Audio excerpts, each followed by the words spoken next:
المغرب غادي يعلق عليهم اقتصاديا على جنوب افريقيا، ولاو صافي كيعترفوا بان المغرب هو باها في افريقيا. كانوا هما المنافسين الاولين، وهاد العرقله كاع اللي داروا هما مع الجزائر هادشي كله غير باش على الرياضه في افريقيا شكون من، واش جنوب افريقيا ولا المغرب؟ حيت انا كيبان لي الرئيس زوما راه زوما على الجزائر، وبقى لي غير يتيري فيها باش يكسلها وصافي. الاخوان رجعوا الموضوع ديال جنوب افريقيا ونسمعوا شنو قال المتحدث باسم الحزب ديال زوما. This visit builds on discussions in وخصني نكبر لكم غير الصوره باش نقدر انا براسي نقرا التعليق. قال لك زار الرئيس مؤخرا المملكه المغربيه وتبنى هذه الزياره وتبنى هذه الزياره على المناقشات التي بدات عام 2017 مع جلاله الملك محمد السادس. 2017 فاش المغرب رجع للاتحاد الافريقي. initiated in 2017 with His Majesty King Mohammed VI with the view of normalizing relations between South Africa ياك بهدف تطبيع العلاقات بين جنوب افريقيا والمغرب and Morocco. Hence, ساين we واقيلا نحيد reaffirm باش تقدروا تقراو كل شيء. يسمح لي السي كامل غادي نحيد التعليق ديالو باش تقدروا تقراو، غنقراو مجموعين. our position that granting the people of the Sahara region a local governance within the sovereignty state of Morocco الشيء قال لك وحنا سيدي وعليه نؤكد مجددا بان موقفنا من منح شعب منطقه الصحراء حكما ذاتيا محليا كاملا في اطار سياده الدوله المغربيه، في اطار سياده الدوله المغربيه. وزوما راه هو اللي جاي رئيس الجديد ان شاء الله، هو العائد. is a practical proposition to solve this 50-year-old ياك هو اقتراح عملي لحل هذا النزاع الذي استمر 50 عاما. ياك استمر 50 عام.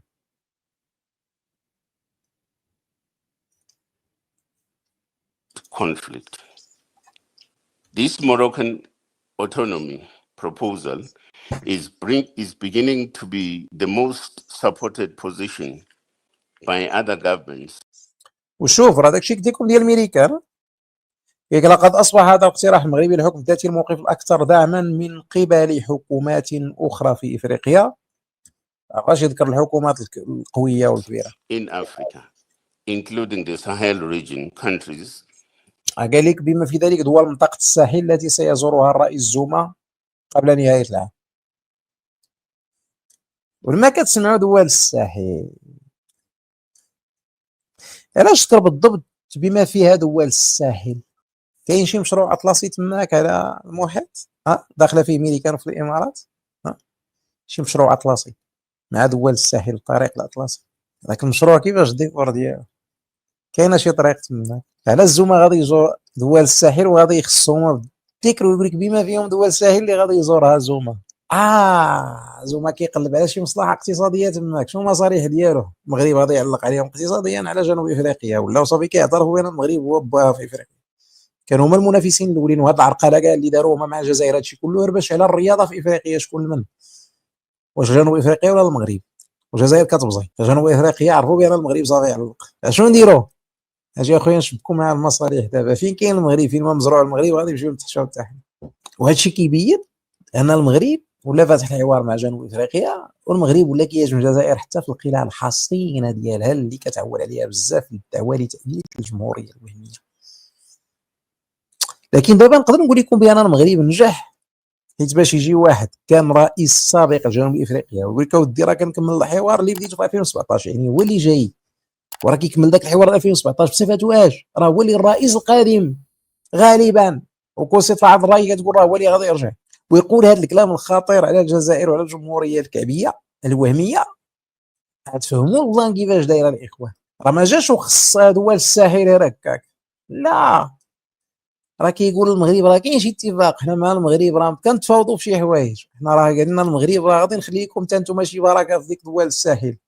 الرئيس زوما راه غادي يمشي لدول الساحل قبل نهايه العام. علاش؟ حيت قبل نهايه العام فين غادي يتطوى هذا الملف ونمشيو دغيا نزمموا معاهم، نزموا مع المغرب. ما حد كاينه التغميسات تما كيوا الجزائر حشينا عليها يا خو. وانا من هذا المنبر كنقول لكم الاعتراف ديال جنوب افريقيا المغربيه الصحراء جاي. هذه من الحلمات اللي حلمت خايبين جاي، ومازال واحد الدوله اخرى غادي نقولها لكم في حينه، وحتى هي من القلاع الكبار ديال الجزائر، من القلاع يعني الكبار ديال الجزائر، وغتكون خاتمتها مسك. وماشي الصين، باش مابقاوش تهضروا لي على الصين، ما كاين الصين كاع ماشي من القلاع ديالها. واش بدا البلان كيبان ولا ما بداش؟ حيت انا كيبان لي الرئيس زوما راه زوما على الجزائر، وبقى لي غير يتيري فيها باش يكسلها وصافي. راه دار عليه هذيك زومي زومي نعطي لجدو. ماشي الصين وماشي روسيا، ماشي الصين ما كيتعتبروش معاقل ديال الجزائر عباد الله، وماشي اثيوبيا صافي سالينا. ما تسولونيش على شي دوله اخرى، ماشي الصين وماشي روسيا وماشي اثيوبيا. هادوك حسبوهم في حكم جايين هادوك في حكم كاين واحد المعقل خطير، وانا حلمت واحد الحلمه خايبه، ما غاديش نقول لكم شكون، لانه هما كيتفرجوا فينا قلنا شكون كيمشيو يخسروا البلان. خليه الله يرحم لكم الوالدين دابا ما غاديش نقول لكم شكون صافي نساو. زوما والله الا زوما عليهم بالله. وعلى ما كيبان بان المغرب شتتش من الجزائر والخوان المتحالفه معها. زمم ليهم تزميمه ديال بصح. which President Zuma will be visiting before the end of the year. During the visit, the president toured the Tanga Mediterranean port, the Africa's best خلال الزيارة توجه الرئيس إلى ميناء طنجة المتوسط. أي اش باغيين يديروا في ميناء طنجة المتوسط؟ أفضل الموانئ أداء في إفريقيا. اش كيقول الحكومة؟ اش كيقول لهم؟ راه الموضوع اقتصادي يا معلم، راه المصالح اقتصادية، راه مشينا لدول الساحل ومشينا شنا داك الميناء ديال طنجة، راه الموضوع اقتصادي يا معلم، ما نبقاوش دايرين عقلنا في الحماق ديال الجزائر. port. MK is negotiating internship حيث يفاوض حزب أمخونتو سيزوي شنو هذا على فرص تدريب الخريجين البحريين العاطلين على العمل في جنوب افريقيا. شو قال لك باغيين يصيفطوا دوك الخريجين البحريين العاطلين على العمل في جنوب افريقيا يصيفطوهم يتدربوا في ميناء طنجة. حيث يفاوض، اش كيفاوضوا؟ على الاعتراف. اش غادي تفاوض؟ اش غادي تفاوض مع المغرب؟ غتفاوض على ظنون هاك ورا ما فيها حزاره. اذا علاش غتفاوض؟ غالبا غادي تفاوض على الاعتراف. باش شنو؟ قال لك حيث يفاوض حزب امخونتو سيزوي، سميه عنده في شكل، على فرص تدريب للخريجين البحريين العاطلين على العمل في جنوب افريقيا فين؟ في ميناء طنجة. opportunities for the unemployed South African maritime graduates. The president also held a meeting. يعني كما عقد الرئيس اجتماعا مع الرئيس التنفيذي ومسؤولي مجموعة رينو لاستكشاف فرص التعاون لفائدة خريجي الهندسة الميكانيكية العاطلين عن العمل. الله يا ربي، بغاو يصيفطوا شنو؟ المهندسين ديالهم يتعلموا. المغرب هو اللي غادي يولي يدير لهم فورماسيون. with the chief executive officer and the executive of Renault Group, exploring collaboration for unemployed mechanical engineering graduates. Thirdly, we engaged. كذلك تالي اتفقنا مع أكاديمية محمد السادس لكرة القدم بهدف إقامة شراكة مع أكاديمية كرة القدم الشبابية with Mohammed VI. شوف هادشي كله الإخوان، ما كايناش شي جواسيس فاك تخربيق كله الإخوان. الله يهديكم الله يهديكم الله يهديكم. لغة المصالح تتحدث، لغة تشبيك المصالح تتحدث، اللغه ديال المصالح بين الدول هما هادو. هاك وراه اعترافيه مغربيه تصحرا سالين طرقنا مع داك الموضوع ديال البوليزاريو ماشي مشكله، صيفط غير المهندس ندربهم لك، عطيهم داكشي اللي بغيتو ومشيو بحالهم يديروا المشاريع ديالهم ولا يشوفوا شنو يديروا زعما. واش انت باش كندرب لك انا المهندس غادي يغير شي حاجه في الوضع ديالي انا الرائد في السيارات؟ لا. غتقول لي علاش؟ نقول لك انا هو اللي قريب من اوروبا وسيارات ديال رونو ديال اوروبا. واش دابا اوروبا غادي تمشي تعوض المغرب بافريقيا بجنوب افريقيا تمشي تبعد عليها بالاف الكيلومترات باش الطوموبيل ما توصل عندها حتى يولي الثمن ديالها زايد واحد 5000 ولا 6000 الاورو. تنافس بها السيارات ديال الصينيين اللي كيدخلوا عندها لاوروبا؟ لا، انت مكانك محفوظ فرقناه. والمغرب ماشي شي دوله ديال مكلخين اللي غادي دير شي حاجه اللي غتضرها. اسمع على ودنيك ابو صبع زرق وعندك تقول نقول اي نقول اي كتجي الوطأة ديالها ما تجيش مسموعه هذيك غادي نسمعوها وغادي نحسوا بها شويه خيب. Football Academy, aiming to establish partnerships with South African youth football academies to learn from their scientific world-class development model. شو قال لك اودي باش نتعلموا منهم اخي، قال لك نتعلموا من هذا الموديل ديالهم اللي وصلوا ليه، العالميه اللي وصلوا ليها جنوب افريقيا، تعلم من نموذجهم العلمي العالمي. وانا بيني وبينكم راه ماشي يرزوما بوحدو اللي زوما على الجزائر، راه العالم كله ولا كيزومي على الجزائر باش يطحنها. الجزائر وصل بها الحال انها ولات اضحوكه الحلفاء ديالها قبل الاعداء ديالها. واللي خصنا حنا نعرفوا هو انه فاش كنسمعوا قوى سياسيه ورئيس سابق جنوب افريقيا اللي هي من اقوى الاقتصادات في العالم ماشي في افريقيا، راه هما عضو في ذاك البريكس ياك، كتعترف انا المغرب متفوق عليها في الميناء اللي كيمشيو دوك اللي عندنا حنا باش بلوكيو، اللي كيمشي لهنا وصحابو باش يسدوه ويحاربوه. كيجي واحد من جنوب افريقيا كيقول لك راه واعرين واحد من احسن الموانئ اللي كاينه في العالم، وفي الصناعه ديال الرونو ديال السيارة، وفي الرياضه، علما ان جنوب افريقيا من اكبر صانعي السيارات وكانت سابقه حنا، وسبق ليها منظمه كاس العالم في الكره، ودوله عندها موانئ كبار. فاش كنسمعوا النخبه السياسيه ورئيس سابق كيشيدوا بالمغرب في هذه المجالات، كيقول لك اودي المغرب راه هرب علينا، معلق علينا في هذا الشيء. راه هذا كيعني ان جنوب افريقيا براسها استسلمت للمغرب اللي كانت كتنافسوا في هذه المجالات وكتعترف بانه ولا واحد. المغرب تقبنا بهذا التعبير، غنصيفطوا ليه حنا نوليو نتعلموا منه ونستافدوا من الخبره ديالو. هذا المغرب اللي كيجلسوا دوك اللي عندهم النظره السوداويه ودوك العدميين اللي عندكم في البلاد ويبينوا لكم كحل. المغرب ما داير والو، ها هما، ها هي جنوب افريقيا اللي كنا كنقولوا الطوب وهي ثاني اقتصاد في افريقيا من حيث الدخل. الرئيس ديالها السابق كيقول لك جينا نتعلموا ونصيفطوا الناس تتعلم. جنوب افريقيا كانت علاش حنا جنوب افريقيا دايما العصا في الرويضه في افريقيا، غير باش ما ننافسوهاش على الرياضه ديال افريقيا. حنا الواعرين في افريقيا، حنا وياها كنطاحنوا، وباش ما نسبقوهاش كتعكلنا، والاداه هي البوليزاريو، والجزائر كتصرف هي كتعطيها الموقف. الجزائر دوله خدميه بالنسبه لجنوب افريقيا، هي تصرف على البوليزاريو، وجنوب افريقيا كتعطيها الموقفيه حنا معاك باش ياكلونا حنا ما نمشيوش بعيد، ما نكونوش واعرين عليهم، ما نتفوقوش عليهم. فدابا هذه جنوب افريقيا اللي كانت كتنافسنا ونافستنا في كاس العالم ودات، وكانت كتنافسنا في الرياضه وكتنافسنا في ايامات مانديلا، واللي دعمهم العالم كلهم باش ينتصروا وخذاو كاس العالم علينا وقربونا في اخر لحظه بالتصويت والتزوير وهذا.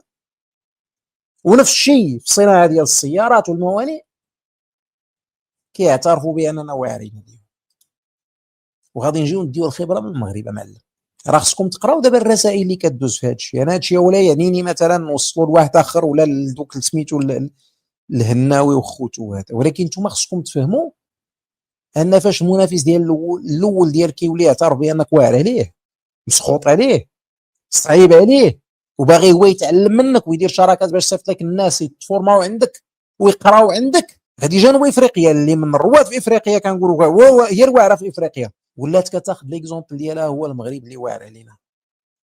فانت يا مغربي ما عليك غير تفتخر ببلادك، عاود تقول اخويا داكشي اللي ما كنشوفوش حنا ولا اللي ما كيوريوه لكمش هو، واخا هادشي هو كنهضر فيه انا ديما كنقول لكم بلادكم راكم عارفين فين غادي، السياسه الرشيده ديال بلادكم عارفينها فين غادي، راه هضرنا وعيينا وشرحت لكم ما هو اقتصادي وما هو، وكنقول لكم شنو جاي لقدام وشنو، وهادشي راه كله كياكد داكشي اللي كنقول لكم.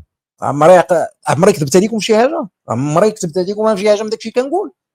ها هو كيقولها بفمو. هذا زعما هذه الدوله اللي كتنافسك الاولى اقتصاديا في افريقيا، وهذا الحزب ديال رئيسها السابق راه كيقول لك راه جينا زرنا وبغينا نتعلموا وبغينا نديروا بحالو. Lastly, we met the Speaker of Parliament. اخيرا التقينا براس البرلمان وجميع الاحزاب السياسيه الممثله في المغرب لدراسه نموذج حكومتهم الائتلافيه المستقره والفعاله. وحتى في السياسه مستقرين علينا، بغينا نتعلموا منهم، حتى في السياسه بغينا نتعلموا منهم في السياسه. التقينا برئيس البرلمان وجميع الاحزاب السياسيه الممثله في المغرب لدراسه نموذج حكومتهم الائتلافيه المستقره والفعاله. فعاله باش هذا التطور اللي عرفته البلاد، ناس خدامه، ماشي فعاله بالسرقه ولا فعاله بالخواض ولا فعاله، لا لا لا لا. هذاك الشيء كنشوفوا بلاد كيتطور، حيت حنا المغرب اللي عايشين فيه ما تحسوش به، اللي كيحس به وما بحال هادو اللي كيتخاتوا معاك على الاستثمارات وكينافسوك في العالم وكيشوفوك كتعلق عليهم، هادو اللي كيحسوا بان المغرب غادي بعيد. ماشي انت اللي عايش في المغرب وكاع تنوض الصباح تنوض حتى 12 العشيه وتبقى تقول هاد البلاد ما فيها ما يدار ما دايره والو. لا، هادو اللي بعاد واللي كيتقاتلوا معاك على ما هو اقتصادي والاستثمارات والحجب ديال الاستثمارات والرياضه في افريقيا، هادو اللي كيشوفوا انت داكشي اللي ما كتشوفش ليها في المغرب. And all political parties represented in Morocco studying their coalition government model, which is stable and effective, unlike the incoherent. كذلك على عكس الائتلاف الغير المتماسك الفوضوي للتحالف الديمقراطي في جنوب افريقيا. شوف معلم بلاد ولات، وهذه جنوب افريقيا ديال من ديال نيلسون مانديلا. نيلسون مانديلا معلم، كتقول لك اودي شتي حتى في السياسه خطيرين علينا المغاربه، واعرين علينا حتى في السياسه، علقوا علينا.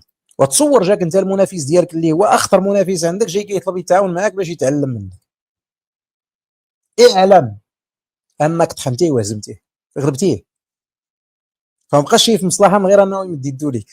هي ما يدير لك كيعكلك بديك البوليزار يمشيو مع الجزائر باش اقتصاديا ما تفوتوش وما تعلق. واحد الوقت هبط هز الرايه البيضاء وقال لك علقوا علينا. شنو جاي دابا؟ خصنا نتعاونوا معاهم ونشوفوا المصلحه. ما غاديش نوصلوا ليهم دابا، خصنا نتعلموا منهم كي داروا باش قربونا وباش علقوا علينا. دابا المغرب فاتنا، ايوا شنو دابا؟ ما بقاش هادشي ديال البوليزاريو، ما بقاش واكل. راه حنا عينا ما ناكلوهم به، ولكن ميم كو شوف اكلناهم به وخدموا وفاتونا. شنو بقى دابا؟ ودابا خصنا نجلسوا معاهم ونسولوهم كي داروا حتى حشاو علينا وقربونا ولاو واعرين علينا. هادشي دابا اللي خصنا نديرو. مابقاش عندنا شي جهد، بقاو نفسهم الدابزه كتخرج كل سنه ديال البوليزار. دابا خصنا نجلسوا معاهم نقول لهم غير قولوا لنا كيفاش درتوا هاد القضيه هادي، تقبتونا بهذا الشكل وعلقتوا علينا. حنا اللي كنا سابقينكم وعاد مع اكلينكم بداك المشكل ديال الصحه. الناس ولات كتقر وكتعترف بانك انت كمغربي انتصرتي عليهم في كل المجالات، في الاقتصاد، في السياسه، في كل شيء، في الرياضه. كيقول لك راك واعي. وهذا الا كان المغرب بقدره قادر في السياسه قادر يخلي جنوب افريقيا على مستوى رئيسها السابق اللي مازال راهو فاعل في السياسه، في الشان السياسي في جنوب افريقيا حتى الان، يخليه يعترف، فراه ما يمكن لنا غير نفتخروا ببلادنا ونقولوا شابو لصاحب الجلاله الله يخليه لنا ويطول عمره ويعطيه صحته، وللرجالات ديال الدوله بحال سي بوريطه، الناس اللي خدامه كتقتل، وايضا الناس ديال الاقتصاد ما نساوش، لا وزير الاقتصاد ولا القجع اللي في الرياضه، هادو كلهم الناس كدير مجهود ديال التمسخيط. حنا ما كيبان ليناش، ولكن هادو اللي بعاد هما اللي كيشوفوا. ونفتخروا ايضا بجنود العلن وجنود الخفاء اللي عندنا في البلاد، كلهم اللي كيعاونوا الملك في هذه العمليه اللي غادي فيها المغرب. والجميل هو هذا انحراف جنوب افريقيا على الخط الجزائري، هذه حاجه واعره. علاش؟ لانها كتعري العوره ديال الجزائر اللي مازال مدركه. كتقول لها انت اللي مازال ما بغيتيش تعترف فيها، ما حنا كجنوب افريقيا المغرب قبلنا، حنا ما نقولوا، حنا ما نديروا. The ANC coalition of disorder in South Africa.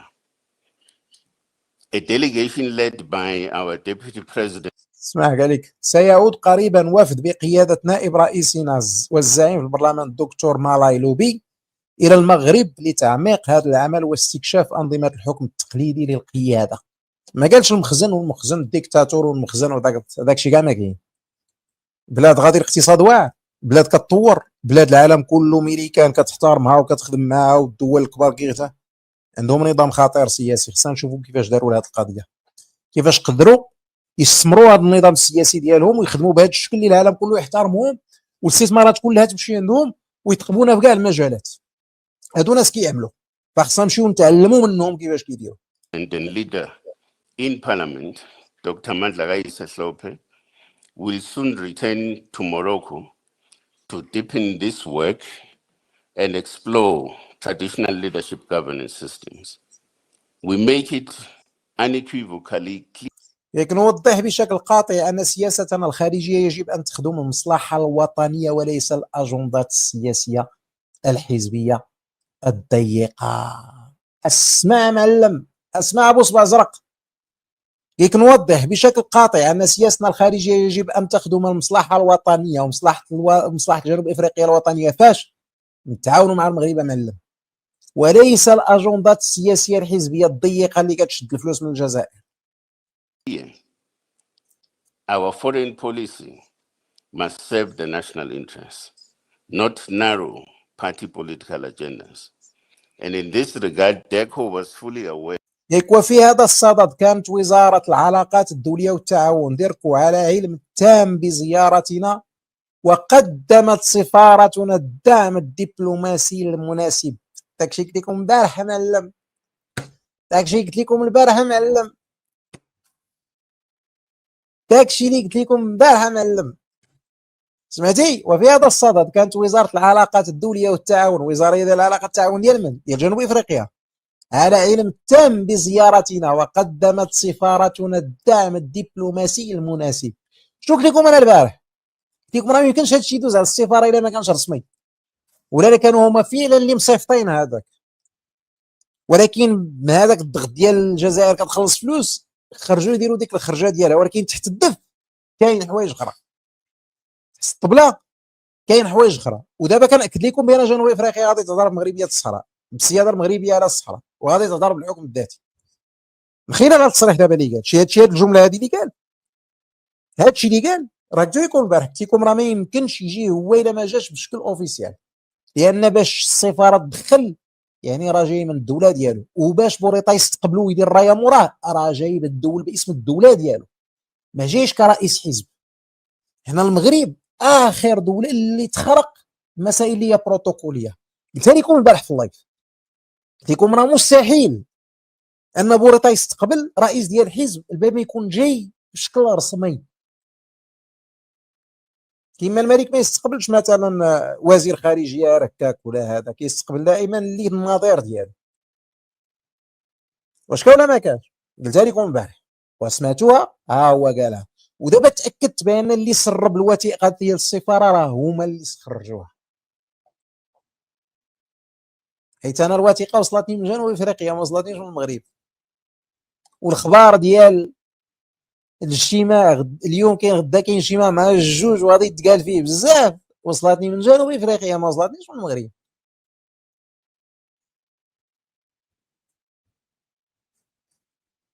فهمتوا كيفاش الاخوان؟ وراه قلت لكم البارح، قلت لكم راه جاتني من جنوب افريقيا ماشي من المغرب هادشي هو اللي خرج، فتاكدت بانهم هما اللي عندهم مصلحه يخرجوا هادشي. عامل زوما راه خايبه ديك عامل المخزن، الله يرحم لكم ما تبقاوش تقولوا عامل المخزن، راه يكون لي الشرف نكون عامل المخزن وعامل بلادي. واش عمركم شي كيكون عامل بلادو؟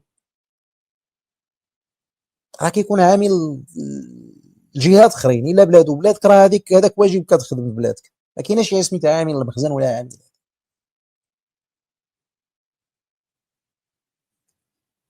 serve the national interest, not narrow party political agendas. And in this regard, DECO was fully aware of our visits. قال يا مودي في هذا الصدد كانت وزاره العلاقات الدوليه والتعاون على علم تام بزيارتنا، وقدمت يعني سفارتنا تماك قدمت كاع الدعم الدبلوماسي المناسب. And our embassies offered appropriate diplomatic support. We would advise هيك وننصح وزاره العلاقات الدوليه والتعاون بالكف عن العمل كذراع دعائي لحزب مؤتمر الوطني الافريقي اللي حاكمين دابا. DECO to desist from acting as an ANC propaganda arm. صافي هنا وقف، هنا كاين مازال قال، ولكن هادشي اللي كيهمنا حنا هو هادشي هو اللي حنا كنهضروا فيه، هادشي اللي كنقولوه وهادشي اللي قلناه البارح. دابا دولة قوية بحال جنوب افريقيا راه والله ما كتاخذ القرارات ديالها الا باستعمال العقل والمنطق، راه ما عندهاش ديك اللعبه ديال طنطن اجي سير هز سير تماك، راه غادي نقصوا نشوفوا دابا شنو غادي يدار. المصلحه فين كاينه؟ سالات مع داك التخربيق ديال بوليزاريو داك الشيء ما ناكلوا منه والو، المغرب علق علينا ما عندناش باش ناكلوه، دابا عيينا من ناكلوا فيه لا صافي هرب.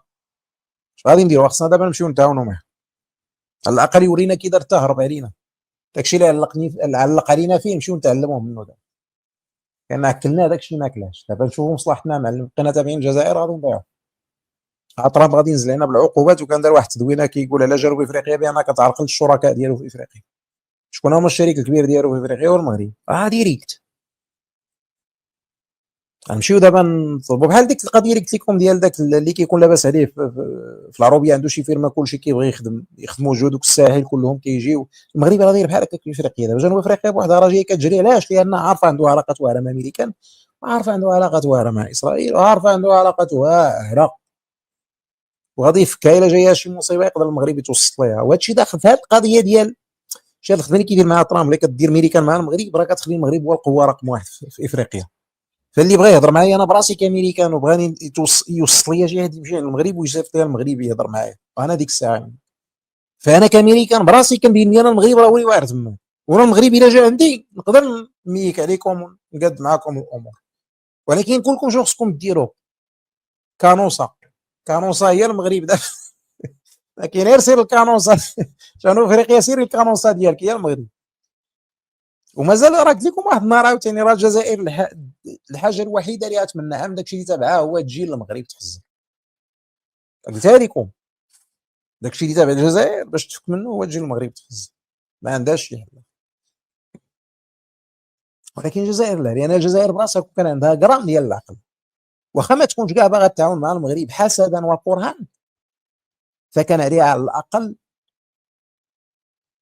تخلى على داك هضر الاموال ديالها في قضيه اللي بانت للعيان انها انتهت نهايه كامله. صافي سال هذاك فين تيبقاوش تصرفوا. سالي دولة المرابطين والموحدين، نصر الاسلام والصلاة راضي. في المغرب يا ارض الابطال، مدينه